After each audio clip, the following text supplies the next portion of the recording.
RWBY Volume 4 was hard to review, mostly because it's just not set up for a nice beginning, middle, and analysis. This season kinda had to be taken as a whole, and now I can look back at RWBY Volume 4 and say, it was alright.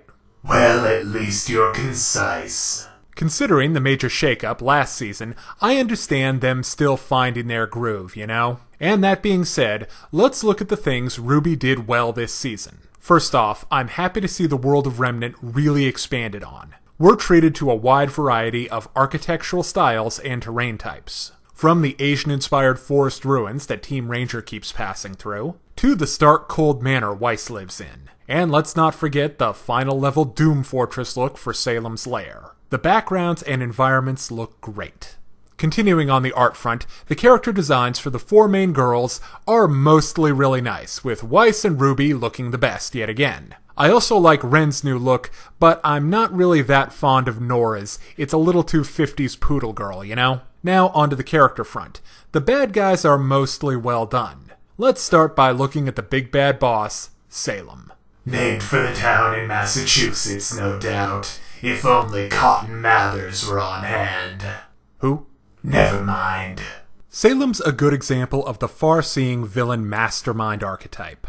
She's got a cool, threatening look, a strong, commanding presence, and she can get away with not actually doing very much because of the fear or fanatical loyalty she inspires. The next noteworthy villain is Tyrion, the Hand of the Queen. It ain't a Game of Thrones reference, Private. Oh, really? Anyway, I didn't think I'd like him, but gosh darn it, it's entertaining as hell to see how much fun he's having. This guy just loves to laugh. Or maybe he's completely psychotic. Unlike most faunus who wear their animal parts like fashion accessories, Tyrion really gets some use out of his tail, which was a great reveal, by the way. I still miss Roman, but Tyrion's a good fun villain. Finally, there's the Nakalavi. This guy has absolutely fantastic build-up. I love seeing his footprints in the early episodes, and him lurking in the shadows, rampaging around Ren's village, ruining his life. And once he's finally on screen, he's pretty terrifying. Too bad he's got stupid stretchy arm powers. Yeah, the actual fight with him left something to be desired. But it did require the whole team, and it brought Ren's arc to a satisfactory close, which was another very well done aspect of the season. Ren being a more quiet type of guy means he tends to get downplayed, but I thought he handled his major character status well. Finally, the best arc in the show belongs to Yang. At the beginning of the season, it's legitimately sad to see her so broken by the fight with Adam. And I really enjoyed seeing Tai helping her to recover and become even stronger for having had the experience. Alright, now let's talk about the albatross around RWBY Season 4's neck. They wanted to tell too many stories. RWBY Volume 4 clocks in at around 180 minutes. That's the length of a longish movie. During that time, they try to cram in the Ranger's story, Ren's story, Oscar's story, Yang's story, Weiss's story, Blake's story, as well as world-building backstory and frequent trips to who knows where to see what the bad guys are up to. And it's all kind of a mess.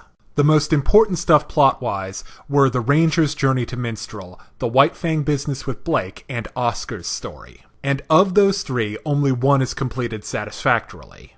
And it was the one with the defined goal. Fancy that. RWBY wanted to reach Minstrel. That goal, in spite of numerous hardships, was achieved. Hey, question, why didn't she just take a motorcycle like her sister? Or an airship like her stuck-up friend? I don't know, that's not really the point. The point is, it was accomplished. Blake's story is a lot more nebulous and a lot harder to conclude. She got over her jerk knee push people away to protect them tropey shtick, leaving the White Fang business completely unresolved. I think a better use of Blake's screen time would have been introducing the more supposedly moderate White Fang members and uncovering Adam's machinations that way. The worst handled part of the story was Weiss's arc. The writing was very heavy-handed on Jacques, Whitley, and Atlas Society. The only standout was Ironwood, who's all set up to be a fantastically complicated villain. I'm looking forward to the institution of martial law, execution of dissidents, and seizing of private property. And all for the good of the people. Hooah! That was the thing to develop in Atlas, I think. Weiss's personal growth quest and daddy issue storyline was meandering and tedious. First off, Xiao Long is EQG filthy rich levels of simplified capitalist villainy. He could have still done everything he did, but with different reasons, and it would have worked a lot better. And Whitley, he's just a waste of screen time. He doesn't manipulate Weiss, he doesn't turn anyone against her, he only shows up to laugh at Weiss's misfortune that she brought on herself. I hope he gets poisoned, or shot, or blown up. What a waste. Okay, now let's break down the good and the bad in RWBY Volume 4. On the good side, we have strong overall art design, the villains were cool, and we get some compelling stories out of Ran and Yang. On the other hand, the season was too unfocused with inconsistent quality, especially on Blake and Weiss's arcs. So I give RWBY Volume 4 a 3 out of 5. Now, if you're interested in more reviews of anime, movies, TV shows, comic books, or video games, check out my channel on YouTube at StupidPrivate913, or find my Facebook and Deviantart pages for video updates and more. Thank you for watching. Hey kids, today's show is brought to you by the letter 4 and the number potato! I'm a stupid private.